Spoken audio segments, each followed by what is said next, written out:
you are the praying type, I would ask you to join me in prayer. I'm just going to say a prayer for the two little kids who lost their lives yesterday. And this is a prayer we say a lot in my church, and I've always found it very meaningful. It's very short. But eternal rest grant unto them, O Lord, and let perpetual light shine upon them. May the souls of all the faithful departed, through the mercy of God, rest in peace. Amen. Thank you all. Now, with that, I will take some questions. And I have felt a mixture of anger and a lot of anger and emotional exhaustion about this today, as I'm sure many of you have, because we have been here so many times. And yet again, like clockwork, half of the politicians in our country have little more to offer than thoughts and prayers. That is all they are offering. Join all of us in praying for the victims, was Vice President J.D. Vance's response today. That's what he said. That's it. Please join me in praying for everyone involved, Trump wrote. We have seen this play out over and over again. There is a shooting, then come the thoughts and prayers, and then comes the attempt to shift the focus. This is what always happens. You're going to start seeing narratives. You're already seeing them. They're already out there about how the shooter was trans. You're going to see narratives about how the shooter appeared to be anti-Trump and anti-Semitic, and clearly was in the midst of a mental health crisis. There's no question about that. But here's the thing. There are trans people all over the world. There are anti-Semitic people, unfortunately, all over the world. And people filled with plenty of political hate all over the world. And mental health issues are not unique to the United States. And yes, we should do more to address them. But it's also an issue all over the world. If ever there were the starkest of contrasts between two political parties, you just saw it. The Democrats are taking their 80-20 doom loop to inconceivably new lows. I don't think any one of us could have ever imagined that in their rabid TDS and their vicious, vitriolic Trump derangement syndrome, the Democrats would actually overtly and explicitly come down on the side of Satan. But here we are. The Democrat, or better, the demon rats, are now officially coming out against prayer. This is the 80-20 doom loop taken to its most utterly absurd level imaginable. We've got that. We've got the latest on the Minneapolis shooters manifesto. I mean, the demonic influence of this thing is absolutely undeniable. We're going to be talking about that. And speaking of, we are going to see how there are multiple reports that demonic possession is on the rise throughout the nation and indeed throughout the West. And we're going to see exactly why. Gang, this is the live stream that is going to get to the heart of this. I am going to show you what's really going on behind all of this madness and how it is going to end. Greetings, everyone. It is Live Stream Friday. I am your host, Dr. Steve, your Patriot Professor, here to help you make sense of the madness as the radical left desperately tries to stop, you know it, desperately tries to stop what? The unstoppable rise of a new conservative age all over the world. So if you want a front row seat on how you are changing the world in ways you never even imagined, make sure to smack that bell and subscribe button. You're not going to want to miss a single episode here. As always, we got a jam-packed show for you today. Our super chats are up, so feel free to send in your comments or questions. It'll be my honor, my privilege to read them and answer them during this live stream. Also, do you remember when bumbling Biden during that debate disaster, when he blurted out, well, we finally beat Medicare? Yeah, it's true. As Trump said, you beat it to death. Medicare touches the lives of millions of Americans, but like just about everything else the government touches, it's a mess, and mistakes can cost you thousands. Between confusing rules and penalties and thousands of different plans, it's no wonder so many people are spending more than they need to because they're stuck on the wrong plan. So that's why I want to introduce you to a genuinely helpful company, Chapter. Chapter gives you personalized Medicare advice, and they actually work for you, not for the government, not for big insurance.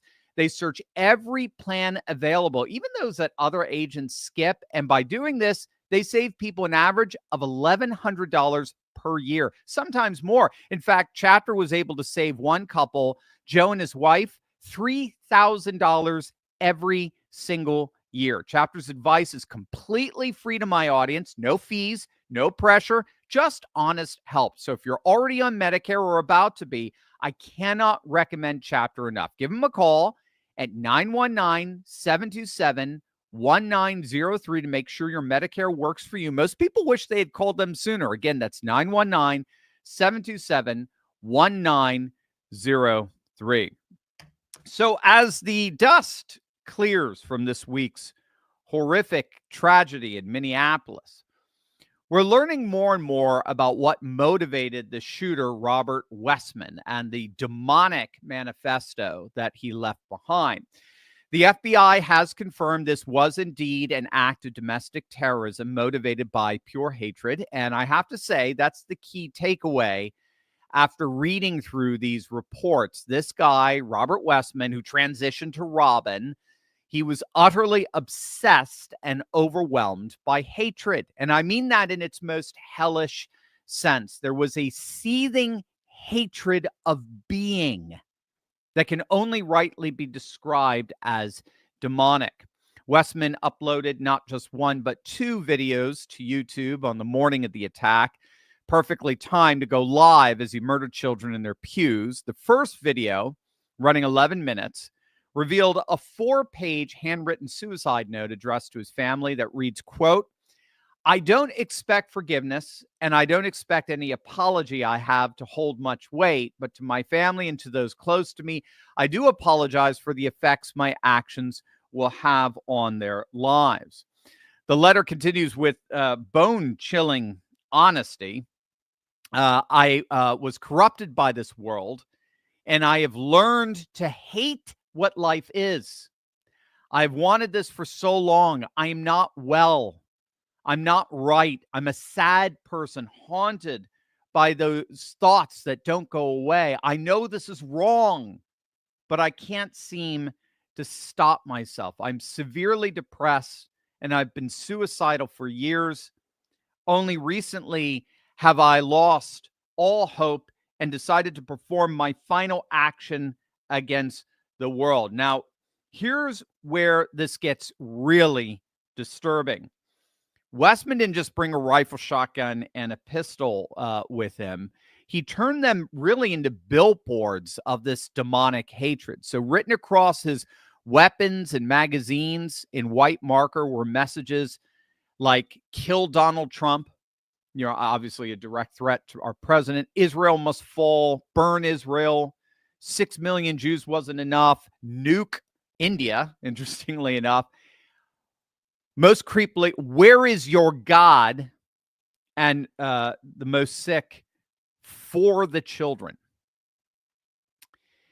But the evil didn't stop there. Westman had inscribed the names of notorious mass shooters across his magazine. So Adam Lanza from Sandy Hook, and the Tree of Life synagogue shooter, and the Christchurch mosque attacker. He was literally paying tribute to child killers while preparing to become one himself. The second YouTube video, running nearly 20 minutes, show Westman flipping through what investigators now know were over 200 pages of journals, one containing 150 plus pages, another over 60 pages. And here's the truly chilling part.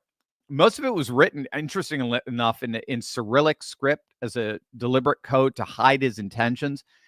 And in his own words, Westman wrote, "I genuinely just want a space to express my thoughts. I can't confide in a therapist or family, as I would swiftly be reported and placed on a watch list." Now, this monster knew he was planning evil, and he deliberately hid it. The journal entries reveal a sick obsession with mass shootings that began in childhood. And Westman wrote here, "At every school I've attended, I've harbored some fantasy at one point or another of attacking my school. This includes every job I've had." A former classmate, Josefina Sanchez, confirmed that even in 7th grade, Westman would put up his hand and praise Hitler in class. And most explicitly of all, The journal includes a drawing of himself staring into a mirror, and the reflection staring back is depicted as a demon in rather gruesome detail. And he has a conversation with the demon, saying in Cyrillic, the demon saying, "Kill yourself, kill yourself." Now, investigators found that Westman had recently visited Annunciation Church, pretending to have renewed interest in the Catholic faith, but in the end, obviously, he wasn't there to pray. He was there to case the joint. His journal contained detailed sketches of the church interior, including a hand-drawn bird's eye view showing the exact layout of the pews where the children would be sitting. And perhaps the single most demonic detail is that investigators found a shooting target with a photograph of Jesus on it. So this monster, I guess I should say an icon or a painting of Jesus. So this monster was literally practicing shooting at the face of Christ before murdering children in his church. Now, if you thought all of this was disturbing to say the least, and of course it is, here's where it gets really disturbing and why I believe this really was spiritual warfare made manifest in almost unfathomable ways. We now have a political party amplified by an all too willing legacy media that has come down on virtually the same side as this demonic shooter. And that is not even remotely hyperbole. When the most ridiculous excuse imaginable for a mayor, Minneapolis Mayor Jacob Frey, who is a parody of repulsiveness, when he held his first press conference immediately after the shootings, his biggest concern was not the children. It was not the victims. No, his biggest concern was to maintain victim status for the transgender community. Check this out. And I have heard about a whole lot of hate that's being directed at our trans community. Anybody who is using this as an opportunity to villainize our trans community or any other community out there has lost their sense of common humanity. We should not be operating out of a place of hate for anyone. So there's the borderline illiterate Jacob Frey lecturing us about humanity, telling us that he hates those who would hate marginal communities. That is Jacob Frey hating on those who would dare to hate marginal communities. As, by the way, anyone actually is. I mean, talk about a fabricated fable. Talk about a fraud. The only overt hate demonstrable here is the shooter. He actually says it. I hate life. I hate the world. In every way imaginable, the only person guilty of hate right now is this shooter. His entire manifesto is an ode to hatred. And freaking Frey gets in front of a microphone, and what does he do? He invents hate. He fabricates hate. He literally lies about a hatred that doesn't exist. The New York Times, not to be outdone, they ran the headline that read, Minneapolis suspect knew her target, but motive is a mystery. A mystery. The motive was written on his weapons. The motive was written and detailed in 200 pages of journals. The motive was broadcast publicly on YouTube. The only mystery is why these left-wing activists disguised as journalists over at the New York Times were more concerned not to misgender Westman, than they were about the demonic motives behind the shooting itself. But as if this weren't shameless and frankly evil enough, as you heard earlier, the new mantra coming from the moral zombies on the left, particularly in the legacy media, is to double down on hating on prayer. Yeah, that's right. They're hating on prayer. Here's MSNBC's Michael Steele, who, if you can actually believe it, back in 2010, was actually the head of the Republican National Committee. Thank you, Donald Trump, for exposing these Democrat plants and rats in our midst. But here's what he had to say about thoughts and prayers. This journey, I agree with the mayor. I'm not the thoughts and prayers. I'm so beyond that nonsense, the lie of that, because what we have are people who continue to stand in the way of actually doing something to stop the violence against their own kids. It is amazing to me. We watch young kids die in classrooms and now in church. Yeah, prayers are nonsense. Prayers are lies. Prayers get in the way of actually doing something, like gun control.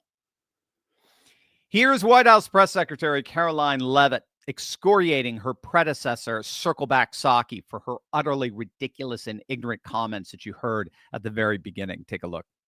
I saw the comments of my predecessor, Ms. Psaki, and frankly, I think they're incredibly insensitive and disrespectful to the tens of millions of Americans of faith across this country who believe in the power of prayer, who believe that prayer works, and who believe that in a time of mourning like this, when beautiful young children were killed while praying in a church, it's utterly disrespectful to deride the power of prayer in this country, and it's disrespectful to the millions of Americans of faith. And I would encourage Ms. Psaki to pray for these families themselves who need it right now more than ever. Director of National Intelligence, Tulsi Gabbard, I think said it best. Those like Jen Psaki and Jacob Fry, who criticized prayers in the wake of the Minneapolis tragedy, are expressing the same anti-God sentiment that motivated the shooter. He aimed his wrath at God by trying to stop people with his bullets from praying to God. Now is the time for us to come together and join hands in prayer, and for the children who were killed, their loved ones, and those who survived this horrific shooting. A fellow by the name of Dale on Twitter posted this: "Herein is the woke Marxist agenda taught to the young. The West is bad. Christianity is very bad. Men of the West are historically particularly bad and the key oppressors. The third world is good, particularly Islam, and we must import them. Diversity is our strength." I think he's absolutely right. This war against prayer is part of the larger war against Western civilization by Marxists. Marxists hate Christianity. They hate religion, which is the foundation of Western civilization. And they hate, of course, Western civilization. They hate prayer in the process because leftists see Marxist ideology as the ultimate religion. Marxist ideology is the ultimate faith. It's the ultimate ideology that is alone the hope of the world. Right? That's why I don't want to hear your prayers. Let's go and find our progressive realist solutions. That's what we want to talk about. I mean, all you have to do, just think about the absurdity of this nonsense. Just look at our cities today. Look at anywhere Democrats have a monopoly. It is a bona fide shithole. Everywhere. Every city. Every municipality. Anywhere Democrats have a monopoly, it's a shithole. And they're going to lecture us how to run society?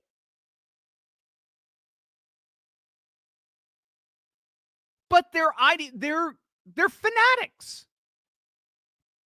For them, Marxism is inherently messianic.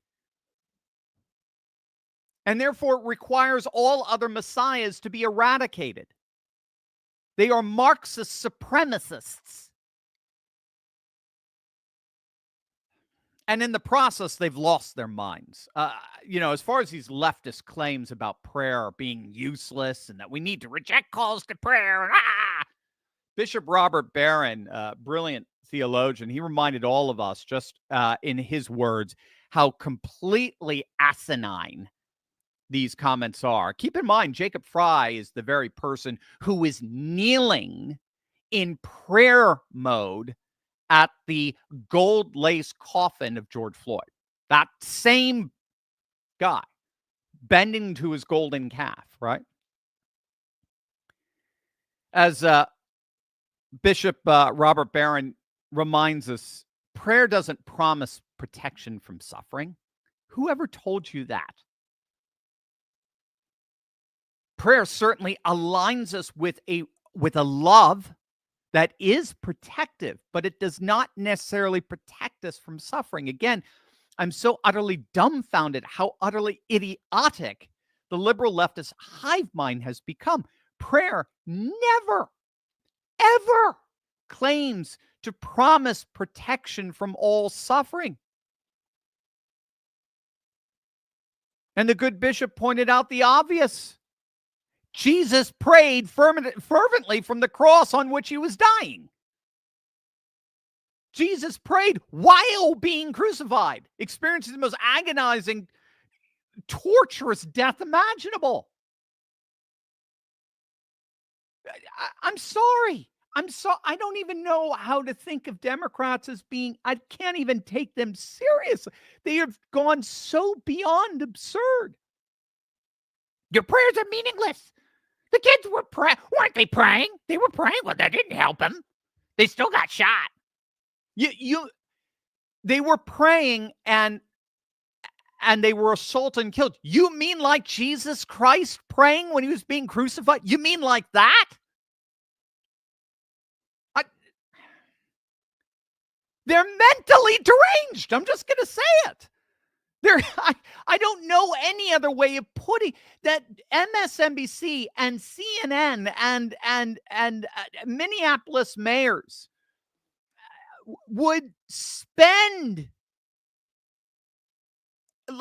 more. They would actually spend hours on this notion that people praying and getting hurt while praying proves prayer is a waste of time. Stop praying and take action. Your prayers aren't enough. I mean, this is beyond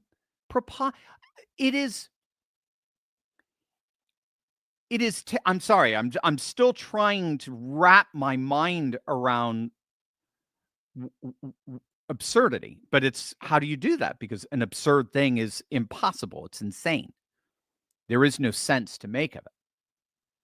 To say that prayer is the opposite of action is a contradiction in terms, because prayer is an action. It may not be an action you like, but it is an action.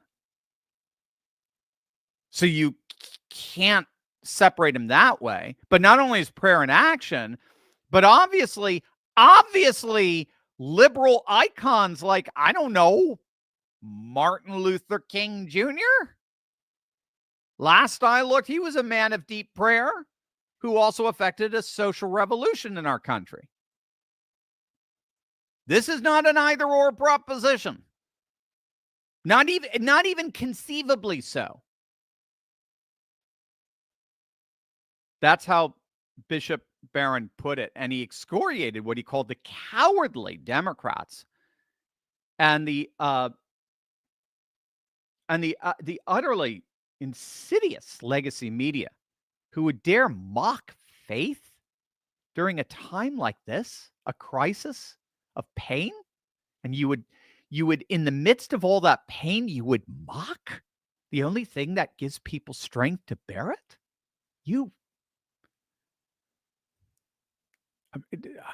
You're literally bordering on your humanity there. The only thing I would add to that, that I think is actually very profound, and we're gonna kind of bring this full circle. We're going to circle back Psaki on this. So stay to the very end of this video. But the only thing I would add is that the historic and traditional notion of prayer, which goes back to every religious and wisdom tradition, is that prayer is actually the ultimate expression of our humanity.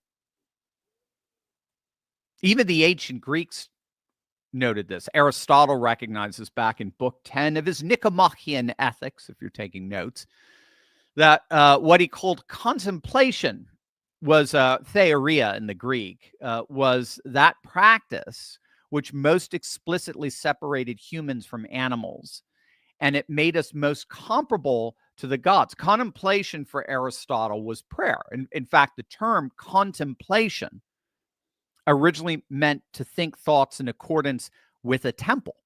Contemplare, contemplation.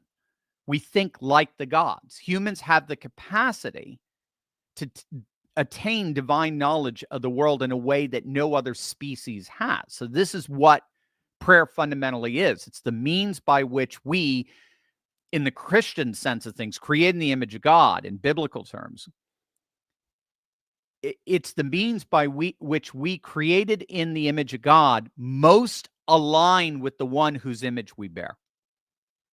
And what that means is that unlike the animals or any other living thing, humans have the unique capacity to know, love, and enjoy, to contemplate the glory of God.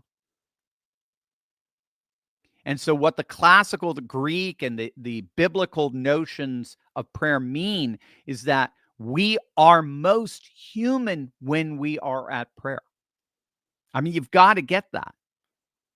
We are the most human when we are at prayer, when human intellect transcends beyond itself and is disposed and oriented towards an eternal reference point, which is both the creator of all things and the self-replenishing source of the image that we bear. We realize what we were always meant to be. We become human in its highest and most authentic sense. We are most human when we are at prayer. So what does that say about the Democrats? What does that say about the legacy media?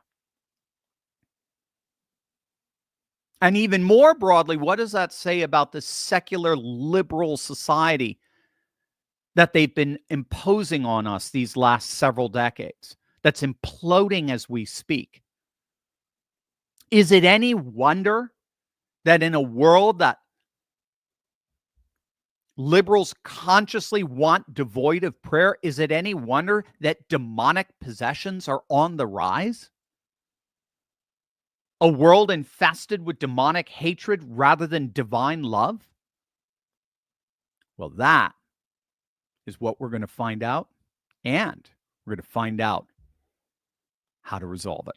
But the real irony in all of this, gang, is that while corrupt left-wing lunatics have been running our nation all these years, with the return of Trump, there's actually never been a better time for freedom-loving Americans to take control of their financial future. In fact, if you have been wanting to get into crypto investing, like Bitcoin and Ethereum and Solana and the like, but you've always been turned off by or intimidated by the volatility, well, meet your knight in shining armor. Block Trust IRA has a super AI system that Bitcoin Magazine has named the #1 crypto technology platform in the world among 1,500 global competitors. And that super AI does what it does is it works 24/7 to analyze global market data, and it predicts with uncanny accuracy the highs and the lows of crypto volatility.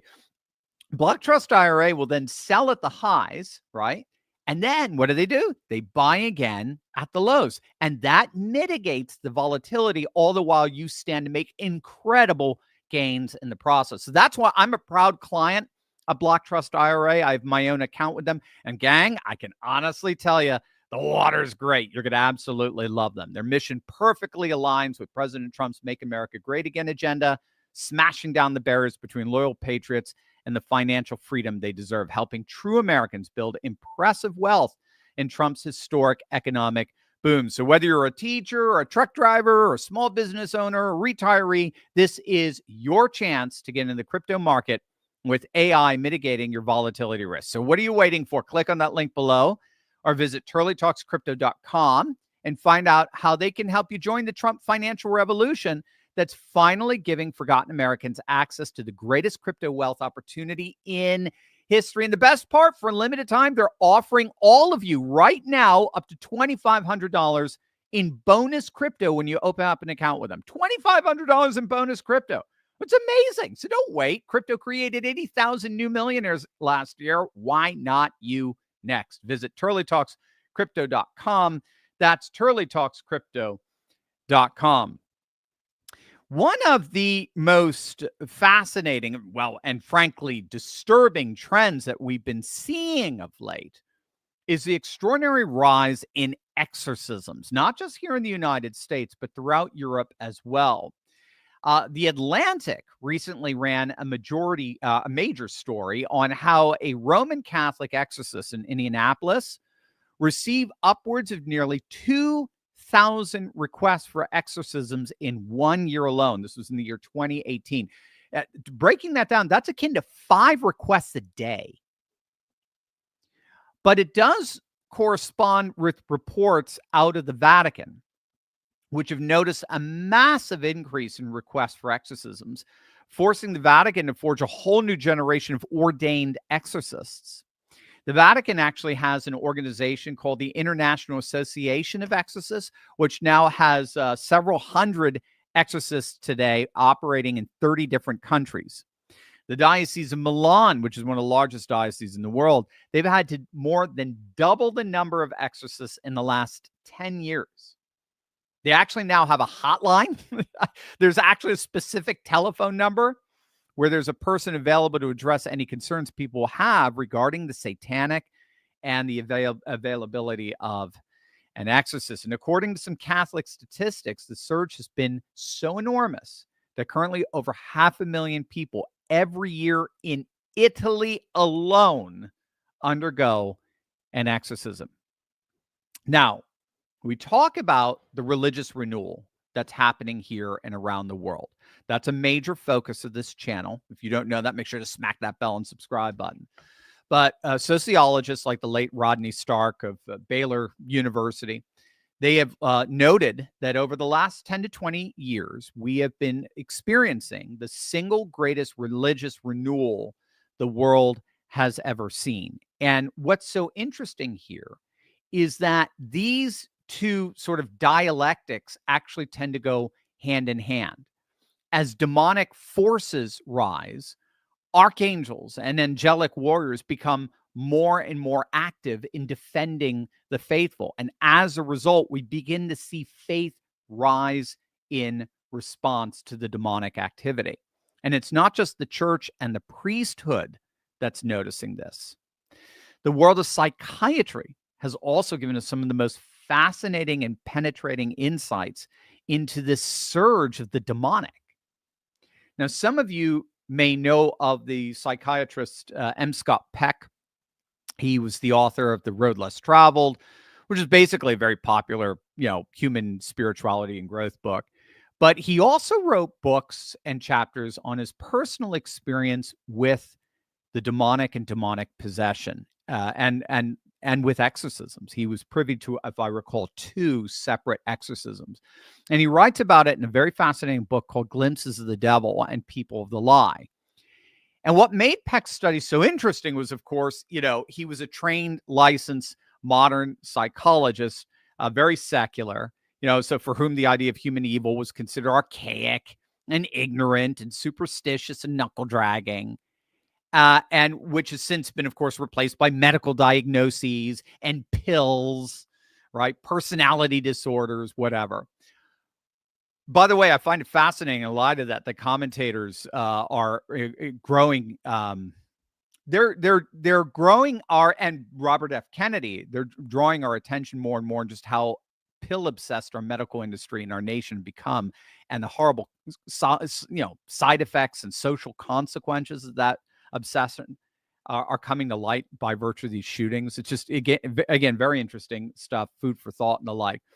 M. Scott Peck's studies are fascinating in that he went into his practice as a psychologist as a total secularist. He didn't buy the existence of Satan or the demonic or anything like that. And then he writes about two patients that he encountered over his many years of practice. And he said that in encountering these two patients at separate times, he realized that they both had fascinating parallels. And those parallels, he recognized, had nothing to do with psychological or neurological disorders. He wasn't dealing with emotional repressions or neuroses or phobias or anything like that. He realized with both these patients, he realized to his secularized shock, he realized he was staring in the face of abject evil. And he said secular psychology had literally no frames of reference to explain this. He was in the presence of real evil. And he further realized that the secularized techniques that comprise modern psychology were obviously impervious to this evil. And the only possible solution, the only possible healing was from a comparably spiritual source and force. And so that's where he discovered what he believed to be the very real power and efficacy of exorcism. So we don't want to pit evil against psychology. Obviously, M. Scott Peck didn't. We want psychologists who can help with various psychological disorders, no question. But we also want psychologists who recognize when they're staring into the face of real evil, for which there is no pill. That's why I love one of my favorite characters in literature is Dr. Van Helsing in Bram Stoker's Dracula, because he's this incredibly learned man, scientific man, a naturalist, as you were. That's what they would have been called back in the day in the late 19th century. And as part of that naturalism, he recognized that there is this whole realm of supernaturalism for which there is a science, but it is a science rooted in the mysteries and the sacraments of the church. So it's a both and that's one of the hallmarks of this rising post-secular world that's happening all around us that we talk about all the time on this channel. Post-secular scholars recognize that the old days of the total secularization of society is represented by, the likes of Darwin and Marx and Freud. Those days are over. That ship has sailed. And now we're moving increasingly into a post-secular world where science and religion, psychology and theology work together for the betterment of humanity. And that's what's so key here. We have to remember, again, going back to what we've been hearing over these last couple of days, our permanent political class hates Christianity. They love the Christianity that flies the rainbow flag. They love the part of the church that they've been able to conquer. But Christianity, classically speaking, Christianity is the foundation of Western civilization in its most faithful and traditionalist expression. They hate. And it's Christianity in particular. They'll entertain all kinds of third world religions or, non-Western religions, as long as they fit into their cultural Marxist project of being victims, as long as those religions can be exploited by our permanent political class to destroy our dominant Christian culture. And this, by the way, that actually goes back to the 19th century. Eric Kaufman, a scholar from the University of London, he's done some very interesting research on this. He notes how it became fashionable during the Industrial Revolution, during the 19th century, for our Western elite, our political and aristocratic elite, to basically hate on the West. They thought of the industrialized West as sterile and dull. And this is during the time of the Nouveau Riche. So this is during the time of colonialism and the Industrial Revolution and you get this whole new class of wealthy people who were not rich before, who now got rich through mercantilism and the like. And then they became the new patrons. They became the new caretakers of culture. And what they did is they more or less replaced the role of cathedral and crown as the primary patrons for the arts and for society and for culture and the like, and architecture and building projects and so forth. And one of the ways they showed their emancipation, their independence from crown and cathedral, was to hate on Western society, to hate on crown, to hate on cathedral, and hate on Western society. So again, we've talked about this before. You know, musicians, artists, they were actually the epitome of conservative. They were the protectors and the guardians and preservers of Western civilization in its most in its highest expression of truth, goodness, and beauty. Just think of Michelangelo, or Johann Sebastian Bach was a churchman his whole life. He taught Latin in addition to music, ecclesiastical Latin.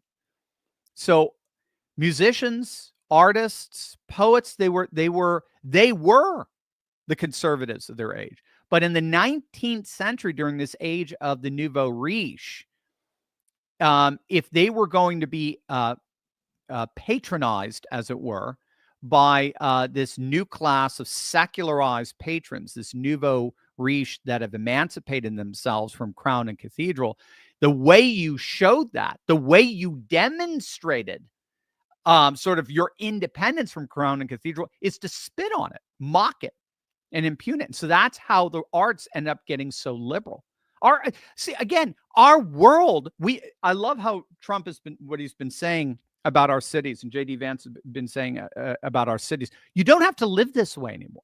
Liberals imposed this crap conditioned world on you, and they're claiming you love it. And they're claiming this is the best way. We don't have to live this way. We don't have to live in a world where our painters, our artists, and our musicians are left-wing lunatics. We don't have to live in a world like that. But nevertheless, that is the world we inherited from the 19th century. And this nouveau riche pushed the whole notion that it's the non-Western world. That's where life is found. The non-Western world was considered to be hip and cool and Edenic and placid and the like. So it became very fashionable. In fact, again, it became a sign that you were educated, that you were globally aware, if you bashed Western civilization, and particularly the Christian faith, which was supposedly responsible for all the societal sterility and the like. And what scholars have noted is that in the place of this spiritual vacuum that starts really in the 19th century among our political elite in the West, in its place, it came to be filled with political activism. And that's where you saw the rise of Marxism in the 19th century. Marxism is not so much an ideology for these people as it is a replacement religion. And prayer is replaced by social activism. Social activism, the awareness of social inequities, and doing something to address them that, of course, aligns with progressive Marxist ideals. That is the new religion. And so today, our permanent political class have effectively replaced Christianity with social activism. So that's why, again, you have people like Mayor Jacob Fry and Jen Psaki saying they don't want to hear about your thoughts and prayers. And that's because social justice for these people has replaced the Ten Commandments or the Sermon on the Mount. Activism has replaced prayer. Protest marches have replaced pilgrimages and congregational gatherings. And so the solution to all of this, as you, I'm sure, are guessing, the solution to all of this liberal insanity is for us to do exactly what they're telling us not to do. It's for us to do exactly what the children at Annunciation Catholic School were doing. It's to turn back to God. And ironically, historically speaking, to close the loop here fully, this is the whole point of education. This is the whole, what those children were doing there at Annunciation Catholic School is precisely what a healthy, virtuous, and vibrant society does. It considers education, the education of our children, as the principal means of virtue formation. For 2,500 years in our Western civilization, the whole point of education was leading the child to a virtuous, to cultivating a virtuous soul. That's what education means. Educare, to lead out, right? You know, we use the word duke, right? The duke is a leader. Educare, to lead the soul towards a virtuous life. Because it was believed that a virtuous soul led to a virtuous society. Kingdoms don't change until men change. And that is the kind of education that dominated Western culture for 2,500 years, starting in Athens and working its way out through Jerusalem and Rome and up into London and eventually to Philadelphia. The whole point of reading the great books, cultivating a love for great music and art, studying mathematics and geometry and music and astronomy, learning the politics going back to Plato's Republic and Augustine's City of God. The whole point of even athletics and sport was to cultivate virtue in the life of the student. And what is virtue?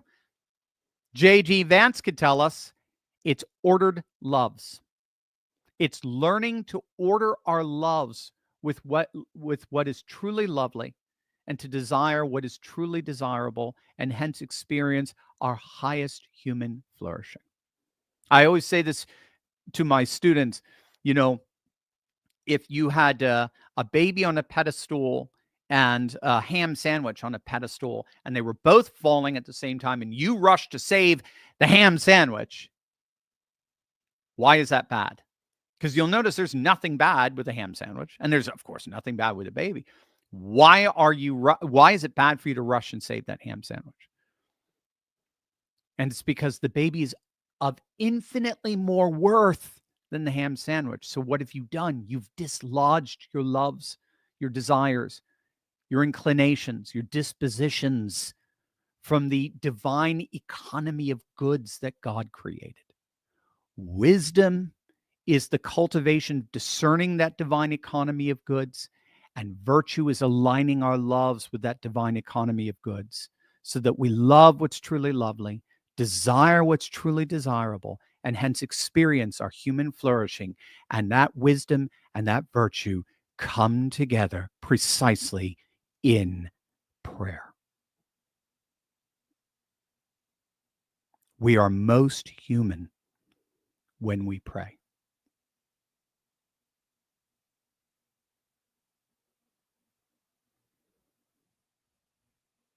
We've lost that.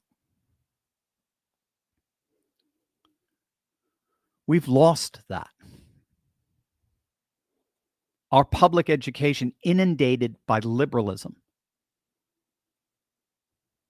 has turned education into a mess. In our public school system, it's nothing more than just vocational education. It's nothing more than just information acquisition to create skilled workers to take their place in the cog of a globalist system. Notice it's in every one of a public school's mission statement or vision statement. Do they ever say, we want to cultivate wisdom and virtue in the heart and mind of a child? No. We exist to create global citizens, every one of them. And in the process, virtue formation has been totally replaced. Well, what do you know it? By social activism. So what the hell do you think we see on college campuses today? Free Palestine! Ah! Social activism, cultural Marxism. That is the religion that has replaced the virtue formation centered on a classical Christian vision of social flourishing. And the secularized experiment has been an abject moral flipping disaster. And it's unleashed a demonic assault on our kids like we have never seen.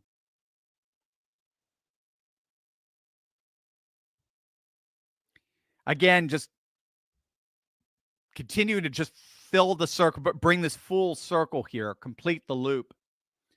In classical Christian thought, virtue formation was essential in defeating the demonic. And this is because demons primarily attack us through evil thoughts. Logismi is the word in the Greek. It's thus through a recognition of one's demonically induced thoughts that can assault us, and their eradication through the cultivation and practice of wisdom and virtue and prayer, united in prayer, that the individual can free himself from sin by the grace given to him by God. So the fact that we've abandoned virtue, classical virtue, classical wisdom at the heart of our education means, from this frame of reference, it means nothing less than we have abandoned ourselves to demonic activity, particularly in our own thoughts, and our thoughts determine our lives. That's some good practical psychology there, by the way. You are what you think. Our thoughts determine our lives. Just take a look at that flipping manifesto.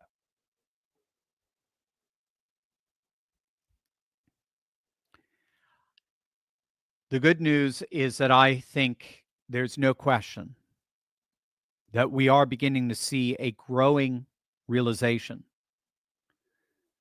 that our world is not one that can be controlled through politics and pills. Marx is a disaster. We are recognizing that this is a world penetrated at the most fundamental level with quite literally another world. A metaphysical, multi-dimensional world that constitutes the essence of good and a comparable evil. And societies, as we've been taught by philosophers and mystics for thousands of years, societies can either align with the good, what's known as cosmic piety. They can either align with the good and its concomitant protection in us being truly human, or they can inadvertently open themselves up to evil and engage in acts with unimaginable horror. It does appear that we are more and more reawakening to that ancient insight. We are seeing an amazing religious renewal. We are turning back the darkness. And we are doing it ultimately thanks to those beautiful Annunciation school children and their faithful and heartfelt prayers. Over to you. As Micah assemble, actually, it's Josh behind the scenes here as he assembles your questions. Let me ask you: do you ever feel like your mind is racing, your mood dipping, or stress is stealing your clarity? Maybe you're watching too much MSNBC. No, you're not alone. And your only options are not prescriptions with side effects. Introducing MindLift from the Wellness Company, a doctor-formulated nutraceutical designed to restore calm, clarity, and emotional balance. This unique blend features low-dose lithium orotate to gently uplift your mood and support healthy cognition. Powerful adaptogens like ashwagandha root help your body manage stress by supporting adrenal function and regulating cortisol levels. It also includes calming GABA and key amino acids to ease anxious feelings and support neurotransmitter production. DHA and algae rounds out the formula, protecting brain cells and promoting smooth communication between neurons. Maybe it's time to reset your mind naturally.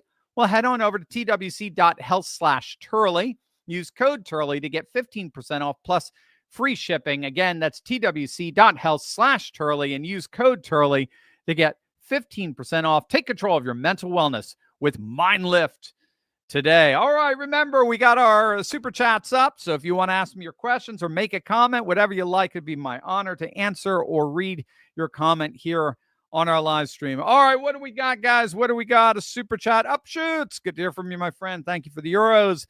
I would have loved to see you talk about Christianity with Ian on Timcast RL, but he wasn't there. Maybe next time, and that's soon. That would be great. I'd love to. I hope I had a great time with them. Thanks, Upshoot, for that. I had an amazing time over with the Timcast crowd, and yeah, hopefully we'll be able to chat with Ian as well.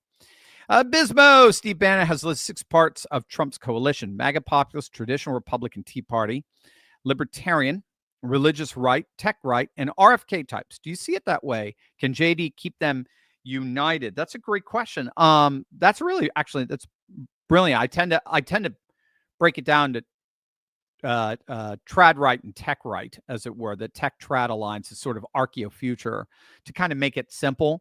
But yeah, no, he's right. So I think you've got the MAGA populists. So those are going to be the low propensity voters, the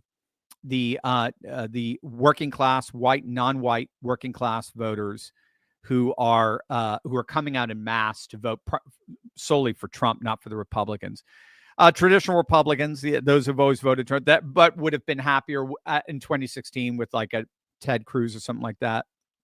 Or no, they'd be more happy probably with a Marco Rubio. The Tea Party crowd would be more happy with the Ted Cruz. The Libertarians would be more happy with a Rand Paul. The religious right, that'd be, like a Mike Huckabee kind of thing, and RFK types, which is a new addition to the party that are more populist, but concerned about the big pharma. And I think Bannon is right on that. Absolutely. JD should be able to hold them together. Not quite the way Trump does, because Trump just has this man of the moment historical mandate right now, literally kind of like a sun king sort of thing. That's what Michael Millerman refers to him as, having a mandate of heaven, particularly after Butler and J13. There is just a sense of sort of a divine anointing on him, and just his personality is larger than life, celebratory, and all this sort of stuff. JD doesn't have any of that, but he does bask in his limelight, and he is almost like sort of, forgive the biblical references, an Elisha kind of relationship there, where if Trump hands him the mantle, I think he'll do very well. JD will do very well in the swing states because he's Appalachian, so he's going to win easily, it seems to me, especially as they're tilting red right now in voter registration. Pennsylvania, Michigan, Wisconsin, and just losing Pennsylvania alone is enough to box out Democrats permanently from presidential power. So he should be able to hold on to them. And he embodies the tech trad alliance in himself, in that he's traditional Catholic Appalachian, but also made his money with Palantir and Peter Thiel in Silicon Valley as part of the tech world as well. So he does embody this tech trad alliance. The one, the only Dr. Steve, Rock Dog, Dr. Steve, the low IQ, inbred, stupid leftards have come out and blatantly called for gun bans after the shooting in Minneapolis. I have a better idea. How about we just ban anyone who believes their trans or politics lane left or the Democrat Party from owning guns? Of course, they question. This question is tongue in cheek. Look, this is part of the bait and switch we actually talked about on Timcast on Wednesday night. It's part of the bait and switch. So if the shooter was and the victims fit within the oppressor-oppressed cultural Marxist binary, like what we saw with the Charleston shooting or the Tree of Life synagogue in Pittsburgh, or if a white shooter had gone in and killed people in a black church, we would hear nothing but their identities. We saw it whenever a white cop shot a black kid, nothing other than their identities. Their identities, their racial identities or religious, whatever, are reflective of this wider battle and oppression, systemic racism that pervades our country. That's what we need to resolve. That's all they would be talking about 24/7. And how, and then of course, how Donald Trump is instigating that and exacerbating that. And this all goes back to Donald Trump. But they can't do that. So what do with this? When they have a situation that actually refutes that racial binary of oppressor oppressed, then they go straight to gun control.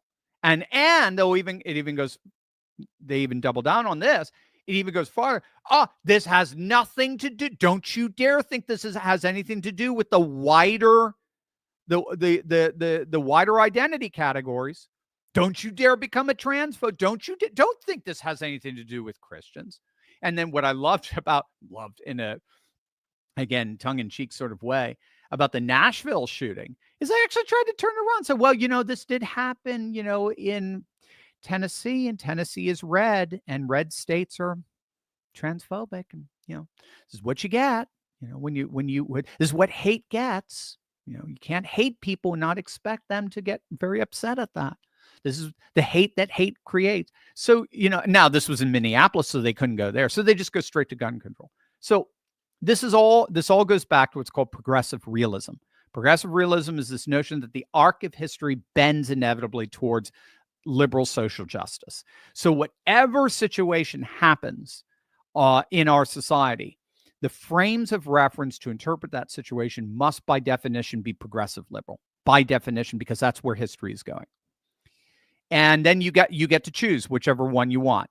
So if it's a white on black crime, well, then obviously this is reflective of systemic racism, and it all goes back to the evil racist Donald Trump. But if it's a trans shooter killing Christians, well, obviously this is about gun control. Obviously this is big, and it all goes back to the NRA, and Trump is a big NRA fan.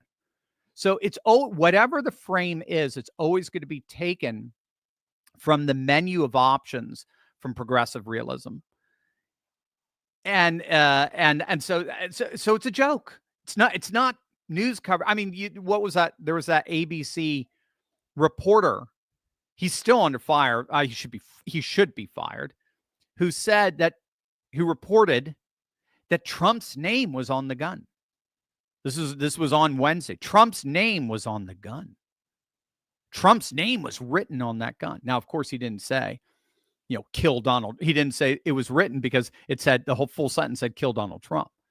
What he implied was that this guy was killing in the name of Trump. But again, that's the progressive realist playbook. And it's so tiring and it's so boring at this point, and nobody cares. Gun control ain't going nowhere. The Supreme Court makes sure of that, and Republicans make sure of that. And they could try to galvanize their base to try to make it an issue, but their base doesn't care.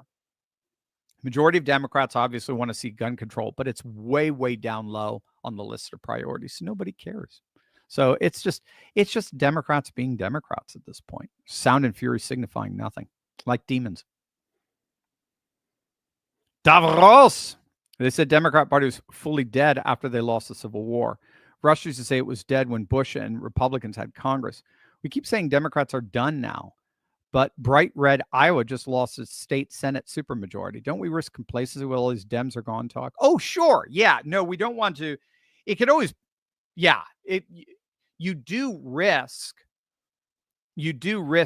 it backfiring in terms of complacency. Your sort of triumphalism, no question about it. And I know Rush, I think, I disagree with you, by the way, with Reconstruction. They deliberately tried to maintain and keep the Democrat Party alive in order to bring back a sense of normalcy post Civil War. But no, I know Rush, I think, was a little bit ahead of his time. I think he saw, particularly in the 1990s, I think he saw where things were going. And he certainly, it came full circle with the coming of Trump in 2016.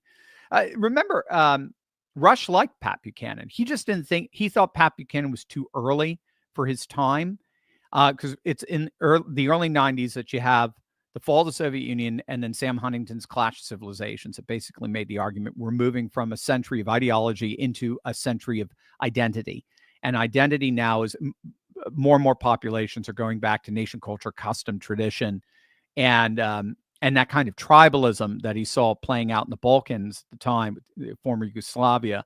He said that was going to be now the new clashes. He didn't necessarily mean that civilizations were going to clash. What he meant was all the new clashes on the world stage, like we saw plenty of them in the 20th century, but they were all ideologically driven.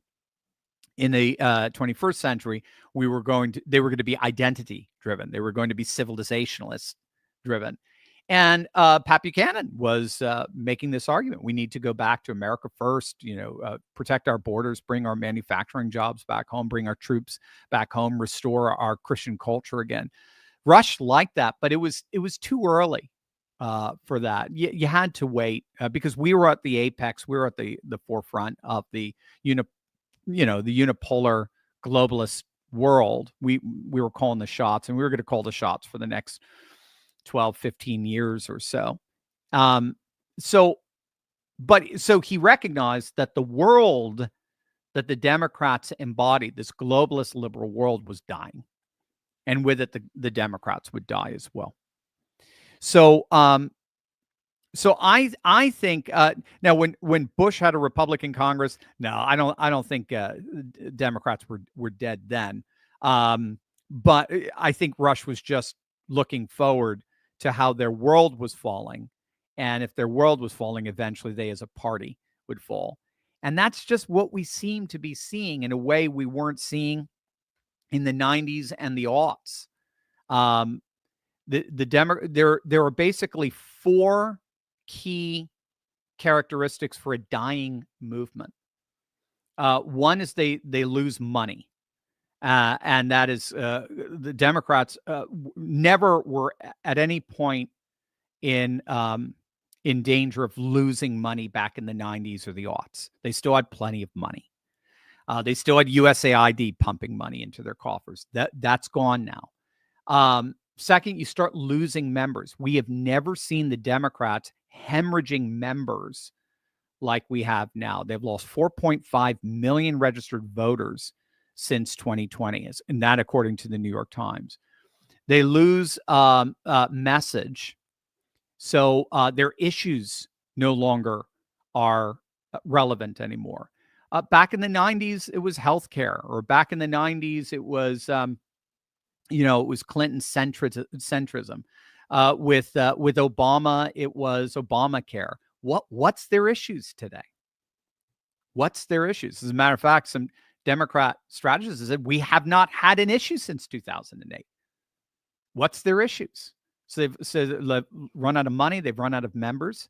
They've run out of message. And now they're running out of the media. In other words, nobody's paying them any attention because no one's paying the media any attention. So back in those days, they had the legacy media. They don't have it anymore. Well, they've got them, but nobody cares about the legacy media anymore. So those factors are all coming together, it seems to me, and to suggest. And then, of course, when we look at the census data, when we look at the redistricting, we look at the Supreme Court overturning the VRA, the Voting Rights Act, that would overnight make 25 or so districts, Democrat districts, unconstitutional because they've been racially gerrymandered. I mean, there's not a lot going for the Democrats right now. Blade break. In my opinion, that rainbow flag they worship is a contract with the devil. These crazed Democrats need Jesus. So there you go. You are not alone in those sentiments. That's for sure. Upshoot, did you hear that secularism minister of Quebec introduced a bill banning prayer in public?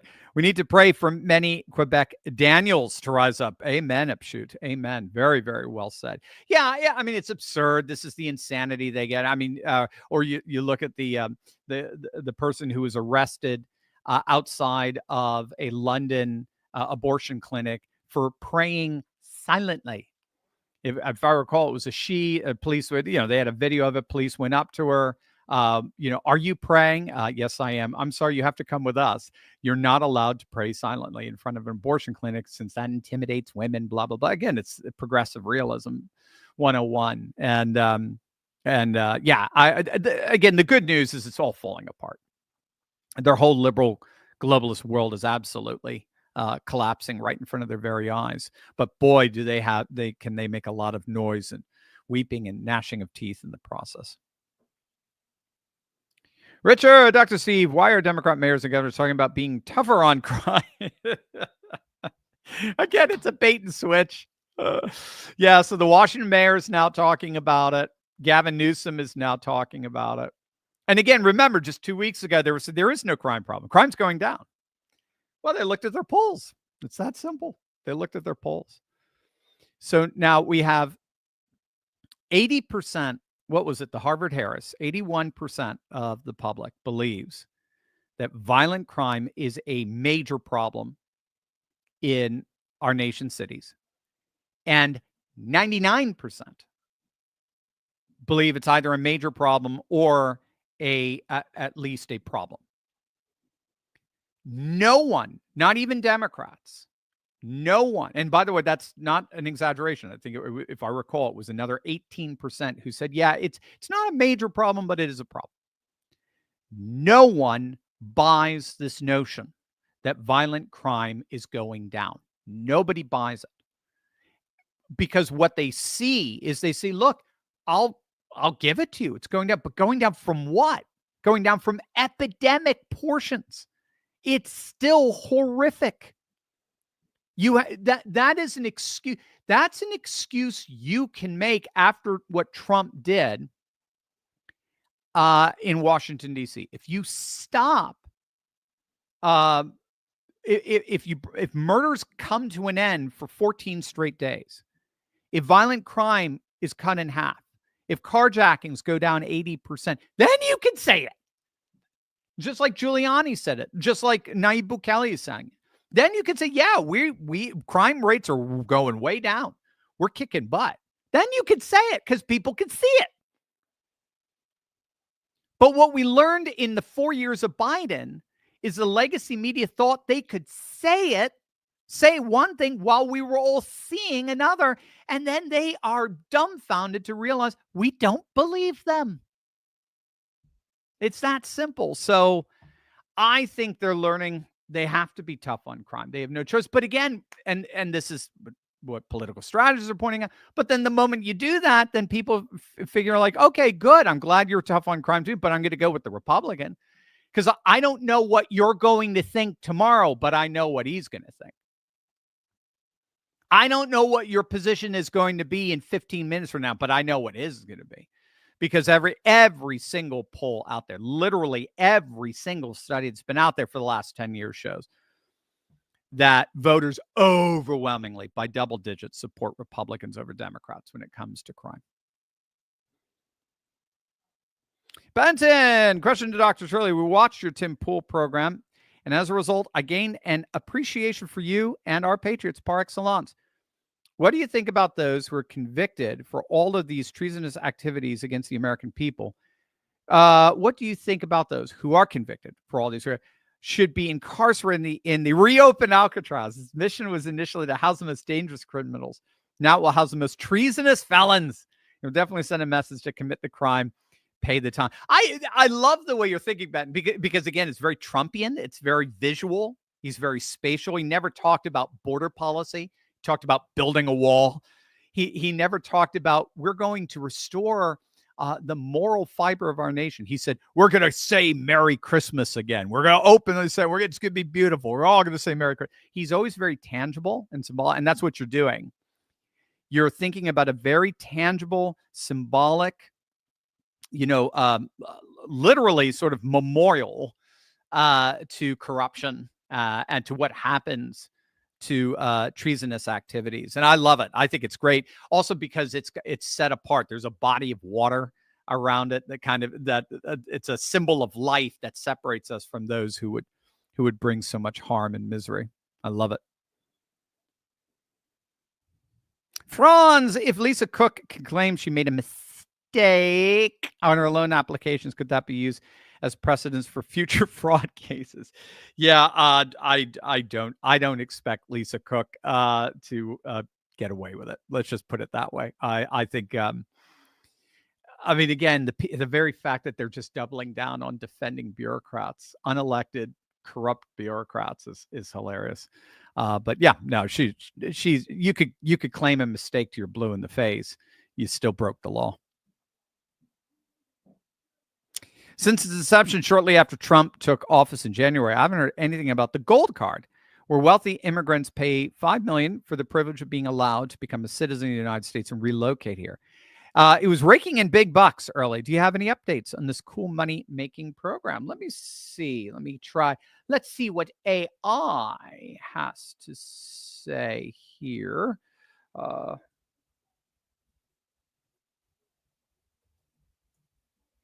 That's a good question. I'd like to know. I'll put it on deep dive too and see in the meantime. I have to admit, I have not heard of anything of late either. Give me just one moment. This is when we need bumper music, right? Because dead air is bad. Maybe I should play a little guitar. That's something I got to do. Hold me accountable to that, guys. I want to bring the guitar back out. Every time I do, something interrupts it, and it goes back in the case, and I'll pick it up for another 7 months. I was with Jack. Jack's like, "Oh, I hear a little music. Is that you got a little music there?" Oh, there. Ooh, nice. Yeah, it's taking a little longer than I thought.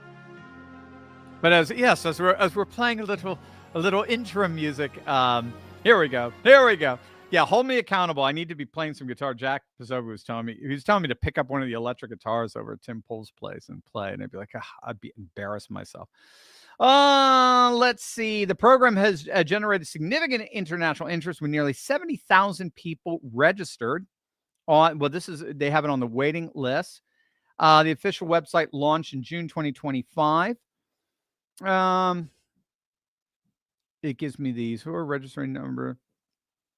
As of June 2025, 68,703 applicants have registered to apply. Registration numbers jumped over 1,000 single hour after it opened. Revenue projections. It could hit. The president has made in the end less than 1,000 will be sold. No. I'm just going through it. 5 million %. Yeah, it's not giving me any number beyond that one. So we have upwards of about 70,000 who have applied. So we'll have to keep an eye on it. Johnny the Whiz Kid, Dr. Steve, how are you? I'm doing great, man. I left 3 questions and comments on your 3 previous streams, and they didn't get read or answered. Forgive me. I wonder if they got through. I left them on the forum so you can look at them later. I hope so. As for this shooting, I'm not one to believe in prayer, but it does bother me how Christians and Catholics are treated. Muslims or other religions are never mistreated. I know when Islam is mocked, they'll be hunted down. Remember what happened in that newspaper company? Yeah, absolutely. Yeah, that's the cultural Marxism. That's the anarcho-tyranny. It's another term for it. And that is when you and that's progressive realism, just kind of sort of institutionalized. But bottom line, it's not. They don't despise religion. They despise religion. A religion that stands in their way. And as far as they're concerned, it's Christianity because it's Western. Marxism is an inherently anti-Western faith. And so what Marxism does in its oppressor-oppressed binary, certainly in its cultural Marxist outworking, is it puts Christianity in the category of oppressor, and then it puts all the other, indigenous, third world, or non-Western religions as oppressed. And then they create a coalition of the aggrieved, as Herbert Marcuse would call it. And that a coalition of the aggrieved is supposed to come together and try to destroy, marginalize, through a practice known as repressive tolerance. Let that hit you. In other words, we have to be tolerant of every non-Christian religion, but repressive of this one because it's the oppressor. And And so that's why Christianity is always the bad guy. Again, it's only conservative Christianity, civilizational Christianity. Christianity bends the knee and becomes woke. Well, it's the greatest thing in the world, because then it's not Christianity anymore. RT Corp, where is Dr. Turley's beanie? I did notice that. I did notice there's a lot of beanies at Timcast. I don't. My hair doesn't. I don't know. I don't know if my head works with a beanie, but I'd be happy to wear a beanie. I don't care. Anything from my fellow patriots. Vaughn, Dr. Steve, will the purity spiraling continue unabated, or will moderates arrest the descent down the toilet bowl? The purity spiraling continue unabated, or will moderates arrest the descent?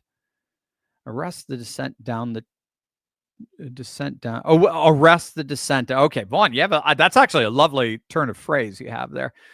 I don't see any way out of it. I think the Democrats and the cultural Marxists and legacy media, they've just been, they're the victims of ideological capture. They are truly victims, but not in the way they think. They're the victims of ideological capture. They are true bona fide progressive realists. They truly believe the arc of history is bending toward liberalism. And so therefore, by definition, everything we're seeing today must be fascism. It must be autocracy.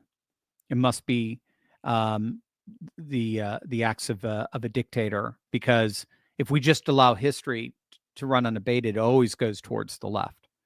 So to push it to the right requires some kind of catastrophic interventionism that goes against our happy clappy progressive realism.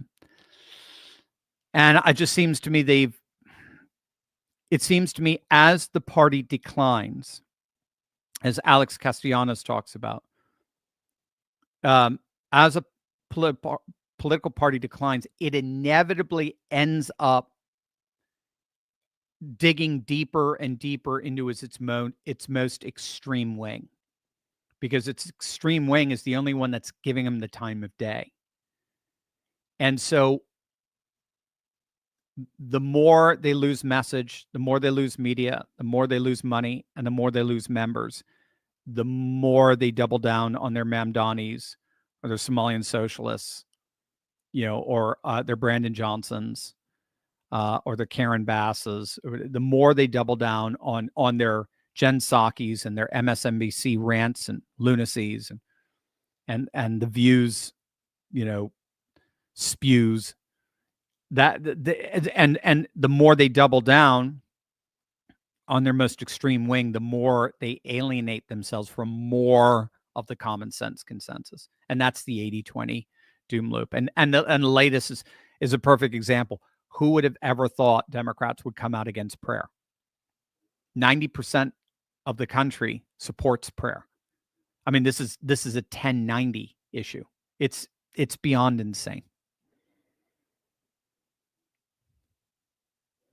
RCO, hey, we get back the Hispanic vote because I heard we are losing them.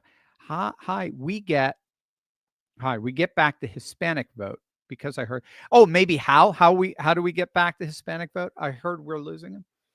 I don't know about that. I don't know. Republicans may be losing the Latino vote, but Trump isn't. Not that I see. And Gavin Newsom is angering Latinos left and right now by disenfranchising them with this gerrymandering. So what's happening in California is that they're finding that they're losing the Latino vote, right? California jumped 10 points to the right from 2020 to 2024. It's largely because of Latino voters embracing the Republican Party. So what they're trying to do is they're trying to dilute Latino districts with demographics, with constituents that are more Democrat, that are more reliably Democrat, Asian, Black, so on. So Latinos will keep an eye on, but no, Latinos appear to continue to be moving to the right, and Democrats are making it even worse.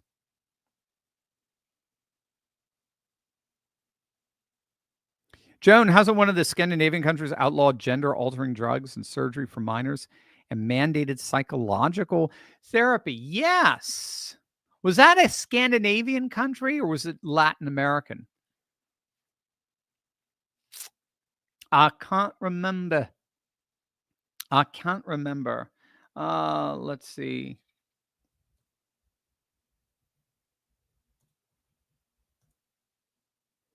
Country outlawed. I know UK, I thought, did so for children. Outlawed gender drugs. Let's see if search finds anything.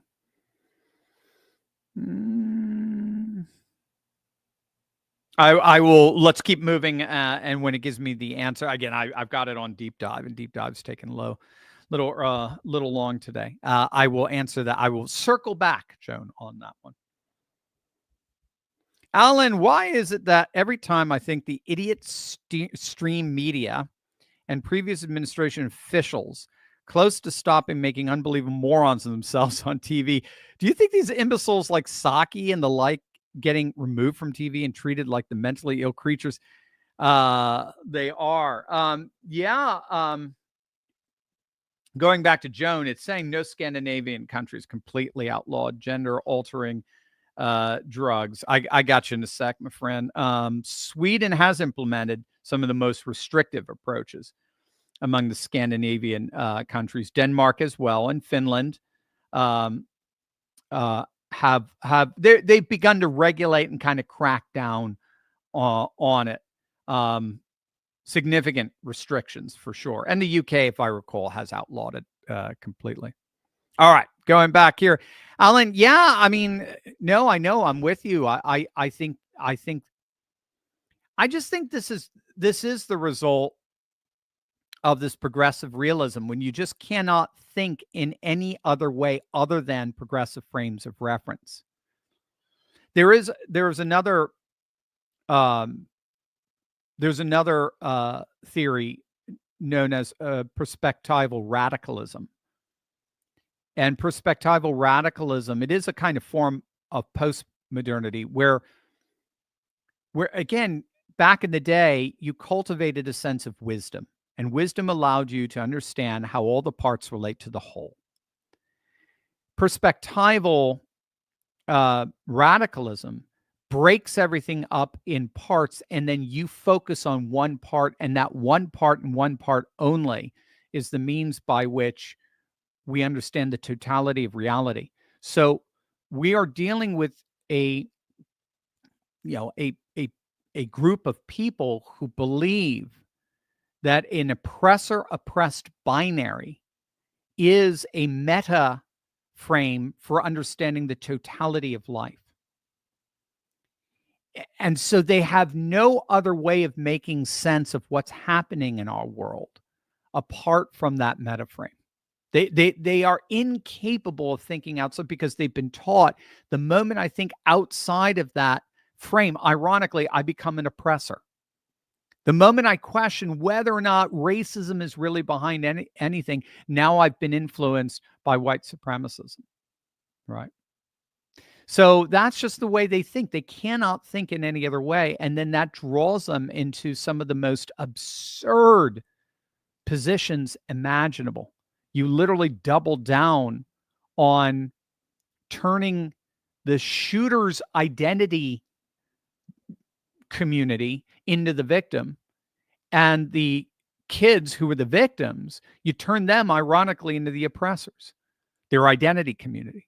Because, hey, after all, you are Christian, pretty intolerant. So Molly, as a grandmother of young people who've embraced the cult of transgenderism, I can verify that only mentally ill people will fall for such insanity. I bless President Trump for all he's doing to right this horrible wrong being done to the broken and the sick. We have a long way to go, so please never forget the truth. It is demonic. Yeah, Molly, I mean, one of the things we have to make a distinction about, and I love the way you're doing it, is we have to make a distinction between people who are hurting and who are experiencing tremendous confusion and trauma in their lives, and emotional trauma, and the solution, the supposed solution that progressive realists are trying to impose upon them. And to me, that as long as we recognize that solution is insane, that solution is lunacy, luciferic. I think we're maintaining a very healthy balance there. We don't hate anyone. We don't want anyone harmed or hurt. No one. But we're also going to call a spade when it comes to the supposed solution from an ideologically captured minority who think that their progressive realism is the only solution, and that to dissent from it, suddenly now we're evil. Suddenly now we're phobes.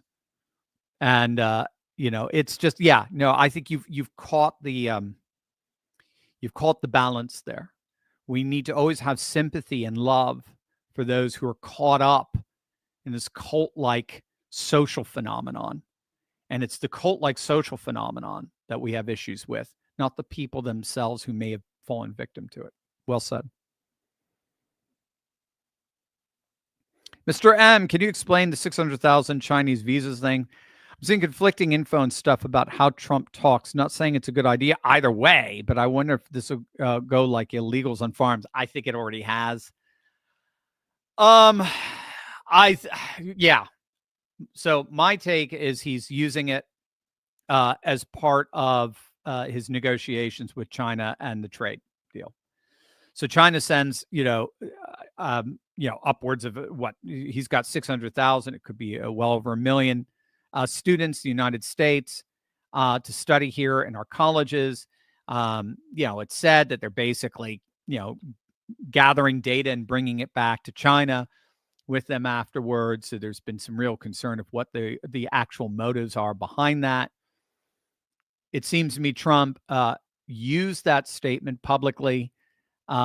If I recall, in the Oval Office in one of the press conferences, I think to give a bit of an olive branch to China. It may have been brought up in the negotiations, please don't take that away, blah, blah, blah. And he'll turn around and say, well, there you go. I'm going to give it to you, good faith negotiations. He quickly took it away. And again, I don't know why. I don't know if it was as a bit of a retribution to China, or if it was in response to the maddening calls, rightly so, of many MAGA faithful going, why on earth are we constantly deferring back to every other nation on the planet but our own? Why are we constantly looking after the welfare of every other nation on the planet but our own? Stop. For heaven's sakes, stop it with the H-1B visas. Stop it with these 600,000 Chinese students coming to study. The excuses that they were giving, well, if we don't, Howard Lutnick was saying this, if we don't, the bottom 10, 15% of colleges are going to fall apart if we don't bring them in. Well, fine, let them fall apart. What the heck? I thought you were a free market guy. What the heck are you talking about? It's just, it didn't make any sense. And so what? They're all a bunch of liberal left-wing places anyway. So no, I think he was using it as leverage for negotiations with China. Bottom line, that's what I think. I don't know, but that's the sense I get. Maximilian, where did emancipatory politics come from? Why do people embrace it? And what do we replace it with? All right. So emancipatory politics, as I understand it, comes from globalism. So globalism is a one-size-fits-all political and economic system that seeks to impose itself upon all peoples, cultures, and so forth. And it flows out of scientific rationalism of the 18th century that claimed to offer the one-size-fits-all way of knowing the world. It could bypass all of these culturally, religiously specific ways of knowing, indigenous ways of knowing, as they're often referred to. They're all contradicting each other. It could bypass all that and give us a truly objective, single way of knowing for all the world. And then we could apply that politically and economically and impose that on all cultures. Now, the problem is that cultural specificity obviously doesn't like that kind of colonialism, that kind of colonizing, that kind of imperialism, this one-size-fits-all political and economic system. So as part of that, well, I should back up. And so this one-size-fits-all political and economic system inevitably disembeds politics. So it takes political decision-making away from the local and it recalibrates it around a centralized elite. And very much exactly like what we're seeing with the bullies in Brussels in the WEF, for example, or what we see with IMF or WTO, or the World Bank, to a certain extent, the United Nations. But the notion is that political decision-making is not made so much at the local, cultural, community, national level. It's done at a transnational, transcultural level. And so the more politics gets disembedded from the local, the more the ethos of politics becomes what we call emancipatory. It's political concern and cause are no longer specific to religion and culture and family and community. They are now trans-religious, trans-cultural, literally trans-family, trans-custom, trans-tradition, and therefore, virtually every symbol of globalist politics is supposedly universal by its nature. So the pride flag belongs to no nation in particular. A pride flag could be flown in Minneapolis. It could be flown in Iceland. It could be flown in Australia. It could be flown in Peru. Doesn't matter. It's an international symbol of human rights that have been emancipated from cultural and national and religious specificity. Why? Because of these disembedding processes inherent in globalization, being a one-size-fits-all political and economic system. So it's very much emancipatory politics really it started coming on the map more or less, as I understand, in the 50s and 60s with the beginning of the liberal international order, post-World War II. But it really starts coming to the fore, obviously, in our country in the 1960s with the new left, the McGovernist left, that started to think in terms of human rights as opposed to what it meant to be an American, for example. And then that just kept going and going and going. And so women's rights, LGBT rights, you name it, just all the rights now are, environmental rights, all these rights now are global by their nature. And the chief impediment to that globality, as it were, is nationalist, populist, traditionalist specificity. And so that's where emancipatory politics comes from. Why do people embrace it? There's all kinds of reasons, but they think it's, generally speaking, they thought it was the wave of the future. Progressive realism is probably a good bit of it as well. The notion that the arc of history is inevitably moving in that direction. And progressive realism is a variant on Francis Fukuyama's The End of History thesis, that all of human history was ultimately going to the single political economic system of liberal democracy. Liberal democracies, social democracies were the inevitable outworking of all political and economic systems. And then we replace it really with our own versions of civilizational populism. So it could be a new nationalism, it could be a new civilizationalism, it could be a new more separatism, like we're seeing with Albertan separatism and sentiments going on in Canada right now, or Quebec severance, or the Donbass region and Donetsk and Lugansk and their attempt to secede from the wider Ukrainian nation.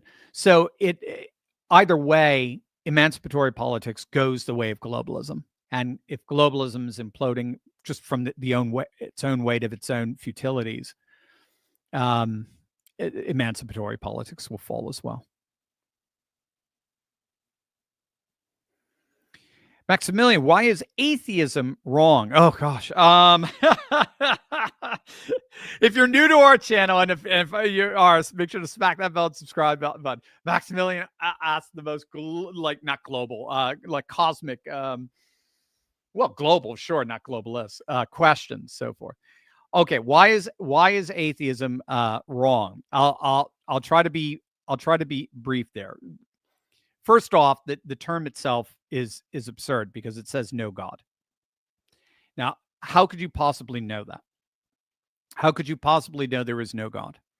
The only way you could possibly know there is no God, you can't know there's no God anymore, in a way, any more than you can know there are no, pink polka dotted rocks in the universe. How do you possibly know that? Well, we have no evidence for that. That's fine. That's an agnostic. An agnostic says, I don't know if they exist or not. But to say there is no God, atheist, is the alpha privative, the negative for theist, atheist, atheist, no God, all theos. The only way you can know there is no God is if you actually have infinite knowledge. If you have infinite knowledge about every possible plenitude of being, then and then only could you say there are no, I can tell you definitively, since I have infinite knowledge, there are no, pink dotted rocks. Because I have infinite knowledge, I can tell you there is no God. But by definition, God, by definition, is one who has infinite knowledge. Therefore, it would make you God. So an atheist is a contradiction in terms. That's why we generally go into an agnostic. But the Latin form of agnostic is ignoramus. So I like to remind my agnostic friends, stop calling yourself an agnostic. That's Greek. Go Latin, man. You are an ignoramus. Bottom line, you could go in so many different directions with this, but the classical theistic claim is that contingent things cannot possibly account for their own existence. A contingent thing is a thing that depends on something else for its existence. You and I are contingent things. We're contingent on our parents to be born.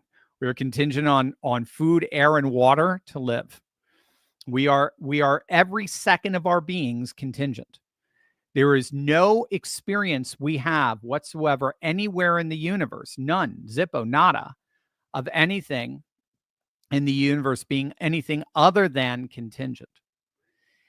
So the totality of the material world is a contingent totality. And if contingent things cannot possibly account for their own existence, but must account for their existence outside of themselves in some way, shape, or form, because in some way, shape, or form, they by their nature do not have to be here, and one day may not be. If contingent things cannot possibly account for their existence, then ultimately you take the sum total of all contingent things in existence. They must find the reason for their existence in something that is not contingent. That's something that's not dependent, what we call necessary being. Necessary being, a being that cannot not be. Being in its ultimate sense. In other words, if contingent things exist, there must be an infinite, full, absolute existence in which they can participate and be.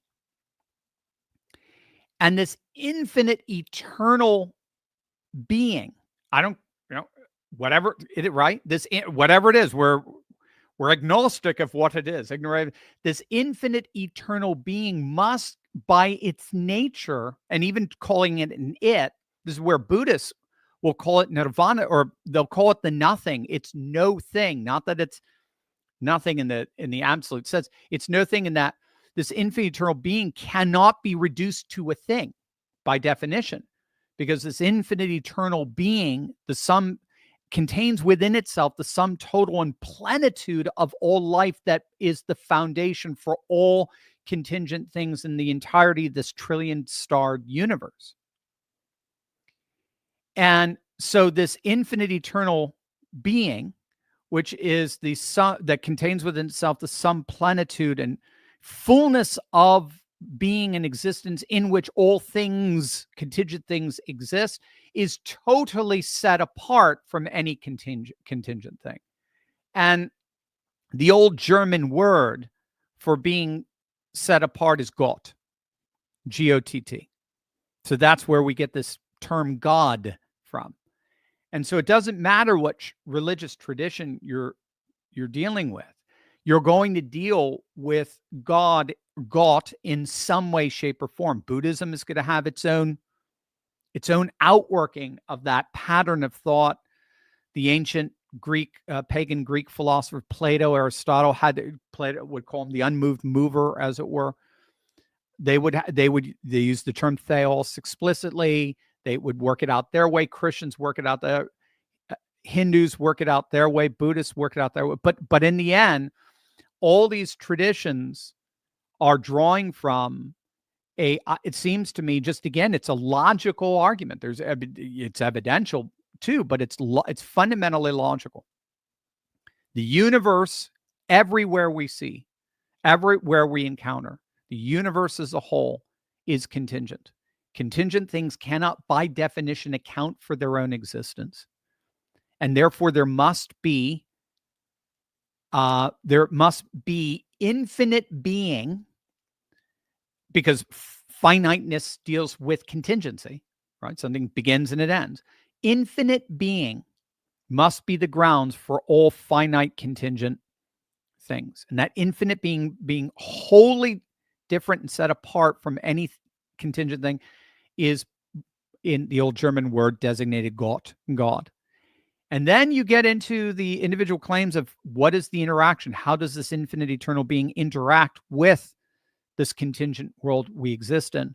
And the most astonishing claim, I think, ever made theologically is, if you want to see where this infinite eternal being is, or what this infinite eternal being is, you need look no further than that man hanging on the cross. That infinite eternal being is found in all of its fullness as a tortured victim on a cross, which then becomes a mirror of who we really are. When that infinite eternal being came into our midst, how did we treat it? And it turns out in the Christian tradition that being is very personal. So how did we treat him? We crucified him. We destroyed him. So our true hearts are revealed. And then this infinite eternal being's heart is revealed, because why on earth would this infinite eternal being subject himself to that kind of humiliation and torture and death? Because of his infinite eternal love.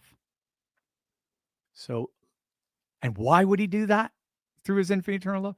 So as to awaken us to who we are and what we become without him, and to draw us back into that eternal love and restore us back to paradise. Hence, the cross is the tree of life restored. So there you go. That's sort of the beauty of theology, and only theology gives you those frames of reference. We lose those frames of reference, we become MSNBC. Will O'Toole, Dr. Steve, love you on Timcast. Question: do you have any stats on anti-Catholic, anti-Christian crimes? We're all the time about Islamophobia. We hear all the time about. Every time I look at as a Christian building or pro-life people are being attacked. Yeah, thank you. Yeah, William, I did come across, I think it was something like a 500 or 600% increase on Christians over the last few years in terms of violence and violent attacks here in the United States, also in Canada, in Europe to a certain extent. Now in Europe, it's going to be much more, it's going to be civilizationalist inspired. It's going to be more Islamic inspired. But here in the United States and Canada, it's indigenously inspired in the sense of it's the radical liberal left that are attacking us. So yeah, but don't you dare draw any conclusions about any protected, sanctified identities. That makes you the bad person. Clank, I'm a tank. 600,000 students that can't be drafted into the PLA. Be ashamed that they were detained in the United States during a conflict. A lot might capitalist ideas back. Oh, there you go. Yeah, might happen. That's neat. That's a neat way of thinking about it. I mean, China in many ways is already very, very capitalist, at least as far as the population is concerned. What's so interesting is, they are having a Confucian revival. So again, the world is returning back to religion. And for China, it's Confucianism. As a matter of fact, Xi would say that China is more Confucian than it is communist. And but those who are a little bit more, I don't know what would be a word, skeptical or cynical is probably a better word. They would say Xi can only say that because most Chinese have rejected communism. So what he's done is he's sanctified communism by appealing to their ancient civilizational identities, Confucians and Taoists. So yeah. So yeah, you're right. I mean, I think they're already there in many ways. Well, explain why the left loves Islam when it's antithetical to everything they believe. So as I understand it, this is, it's going back to Herbert Marcuse of the Frankfurt School back in the day, where he advocated putting together a coalition of the aggrieved. So if we're going to bring down the dominant culture, if you're going to bring down, so this is what makes cultural Marxists different than sort of classical Marxists, 19th century Marxists. They all focused on class, whereas the modern day Marxists focus on culture. They made their peace with money. They're perfectly happy being rich. As a matter of fact, the biggest Marxists on the planet right now are very, very wealthy billionaires. It's part of their luxury beliefs, as they're called.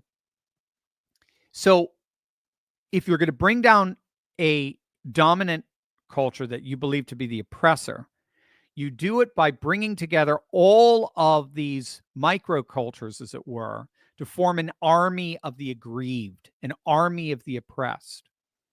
And what he believed, and this was through his theory of repressive tolerance. You can actually look it up, Marcuse, Marcuse, and then look up repressive tolerance. It's an essay.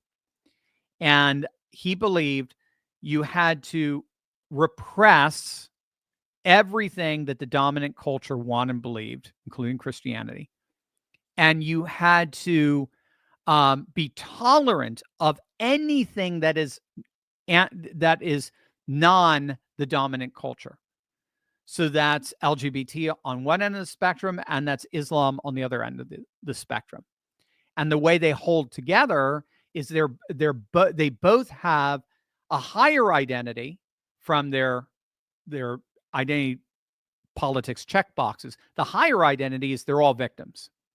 So the victim card has a number of different identities that you can check off, but the ultimate identity is you're all victims. You're all oppressed. And you all have a common fight against a common enemy.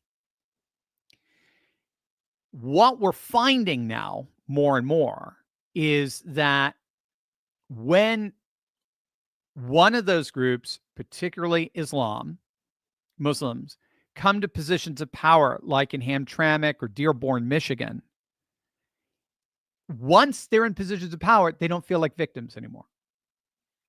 And once you don't have the identity of a victim anymore, you throw under the bus all the other victim identities. You throw them under the bus. Now, of course, Ilhan Omar can't do that yet. She's coming from that area in Minneapolis, like Dearborn and Hamtramck. She can't do that yet because she is a representative of this, victim class within the halls of Congress. But when you have an all Muslim city council, like in Hamtramck, or a majority in Dearborn, in Dearborn, if I recall, in Hamtramck, then you can start banning the pride flag from all public spaces. Then you could start banning LGBT curriculum from your kids' schools. And that's exactly what they're doing. And it's caught the other part of the coalition of the aggrieved completely off guard. They never imagined that members of their own aggrieved coalition would turn against them, but that's exactly what's happening. So again, it is an incoherent strategy that entails its own demise. But nevertheless, that's why I think that's why they love Islam. Franz, when considering the medication element, am I wrong for wanting Big Pharma to be charged as an accomplice? No, I don't think you're wrong. Certainly, Robert F. Kennedy and the Health and Human Services looking into it. And we'll have to see. I mean, this is what the left did. They do it with gun manufacturers, right? You try to sue the gun manufacturers.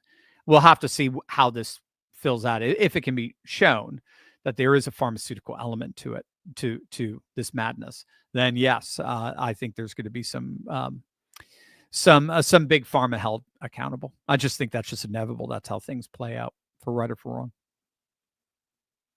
The one, the only rock dog, Dr. Steve calling me shocked. The judge that ordered alligator Alcatraz closed is an activist in a black robe appointed by the Ebola virus.